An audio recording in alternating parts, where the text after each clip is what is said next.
I still remember the exact moment it happened, because you don't forget when the world tries to shove you back into a box you spent your whole life breaking out of. It was supposed to be just another business trip. I'd been on 100 like it before. Custom suit polished shoes, seat 1A on a morning flight from Dallas to San Diego. Big deal ahead, an acquisition meeting that had taken months to build. We were set to buy out a promising AI company, and this final face-to-face was where it all came together. I'd earned this seat, not just paid for it, but earned it the hard way. Born in a two-bedroom walk-up in South Chicago, raised by my grandmother and my mother after my dad vanished somewhere between one bad decision and another. My mom worked cleaning floors at a hospital midnight shifts, double shifts, just so I could have school supplies and shoes that weren't falling apart. I studied by the light from a cracked window and dreamed big, because small dreams didn't survive in my neighborhood. Fast forward a couple decades, and I'm founder and CEO of NovaSyn, a $3.2 billion data intelligence company with Fortune 500 clients. I built it from the ground up. Bootstrapped it from a dingy basement with a secondhand laptop and an idea everyone laughed at until they stopped laughing. But none of that mattered that morning. I checked in early. The lady at the desk, bright smile all. "Welcome back."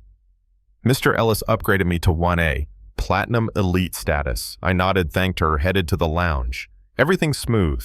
Until boarding. I walk up, show my pass, and the flight attendant greets me with a smile that didn't quite reach her eyes. "Oh, just a moment, sir," she says, looking past me. A man in his late 50s, white, red-faced, stocky, steps up behind me. He's loud, already talking about his usual seat and how he flies this route weekly. Before I even fully process it, she's turning back to me with that tight, practiced grin. "Mr. Caldwell here usually sits in 1A. Would you mind switching to 3C? It's still first class, of course." I just blinked. "I don't usually sit in 1A. I'm assigned 1A. That's my seat." She leans in like she's explaining math to a child. "Yes, I understand, but Mr. Caldwell is a diamond-level flyer over 2 million miles. He's quite loyal to our airline." I chuckled, but it wasn't funny. That's great for him. I'm also a top-tier member. And more importantly, this is the seat I was assigned.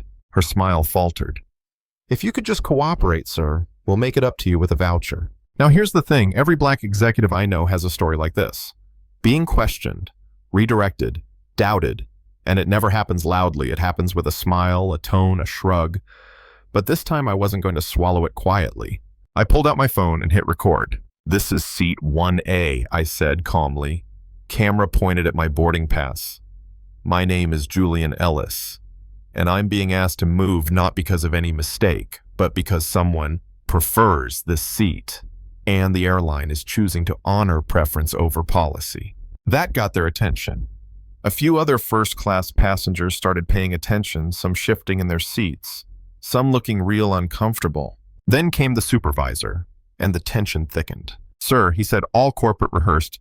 We just need your cooperation so we can get the flight moving." I asked, what part of me sitting in my paid assigned seat is non-cooperative? And he hit me with it. "If you refuse to comply, we may need to remove you from the aircraft." Boom, there it was. I looked him in the eye and said, "You're going to remove a paying customer from his assigned seat, so someone else can sit where they want to sit." Silence. The other guy, Caldwell, has the nerve to chime in. "Look, I don't want trouble, but I've had this seat for years." I turned to him, "And I've had this boarding pass since check-in. You can have the seat tomorrow. Today it's mine." The crew didn't care. They called airport security. 2 officers walked in like this was a disturbance. One put a hand near his belt. "Sir, we're asking you to step off the plane." I took a breath, slow and deep, stood up, straightened my jacket, and said, "I'll leave, but I'm not done." As I walked off, phones were recording. The silence on that plane. It was deafening. Back in the terminal, I went straight to the service desk and asked to speak with someone in charge. Not a manager. The person in charge. That's when I made the call. To my mentor. The man who'd backed me when no one else did. Oh, and just happened to be the majority shareholder of that very airline. By the time Stephanie, the regional director, arrived, sweating bullets and out of breath, I'd already gone viral. 3 angles of the video were up. Seat justice was trending. She took one look at my boarding pass and paled. "You were right," she admitted. "Mr. Caldwell's ticket was for tomorrow." I didn't smile, I know. From there, it unraveled fast. Phone calls, apologies, promises. I was reboarded with the regional director personally walking me to 1A. Caldwell was escorted off. And the crew, they were replaced before the doors closed. But that wasn't the end. Over the next few weeks, the story blew up. Interviews, op-eds, executives reaching out privately, some apologizing for their silence, others sharing similar stories they'd buried for years. The airline didn't just issue an apology. They created a board to address discrimination, launched new training, and reached out to me to chair the initiative. And here's the kicker. 6 weeks later, they added me to their board of directors. Same company that had me removed like a problem now had my name on their governance roster. Poetic, huh? But truth is, this ain't just about one seat on a plane. It's about the message it sends when power bends toward bias and expects silence in return. That day I didn't get angry. I got louder. And now I use every room I walk into, boardroom or boarding gate, to make sure no kid who grows up like I did ever has to prove they belong just to sit down. So here's my question to you. What would you have done in my seat? Would you have switched quietly? Stood your ground?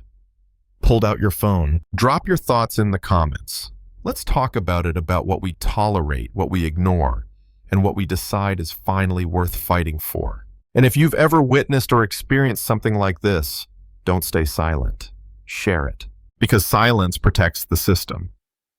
But stories break it.